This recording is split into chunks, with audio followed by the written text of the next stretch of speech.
আল্লাহ রাব্বুল আলামিন কোরআনে কারীমের ভিতরে নবীজির নাম একটি বারের জন্য নাম ধরে তাকে ডাকেন নাই, বরং তিনি বলেছেন তোমরা পরস্পর পরস্পরকে যেভাবে নাম ধরে ডাকাডাকি করো আমার নবীকে সেভাবে নাম ধরে ডাকবে না। আল্লাহ নিষেধ করেছেন আমার নবীর নাম ধরে ডাকবে না। সুবহানাল্লাহি ওয়া বিহামদিহি।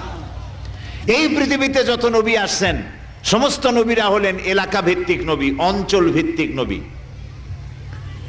এক এক এলাকার, নূহ আলাইহিস সালাম এক এলাকার, মুসা আলাইহিস সালাম আলাক এলাকার, দাউদ আলাইহিস সালাম আরাক এলাকার, এরকম এলাকা ভাগ ভাগ করা। কিন্তু মুহাম্মদ সাল্লাল্লাহু আলাইহি ওয়াসাল্লামকে আল্লাহ রাব্বুল আলামিন কোন এলাকার জন্য নবী বানান নাই।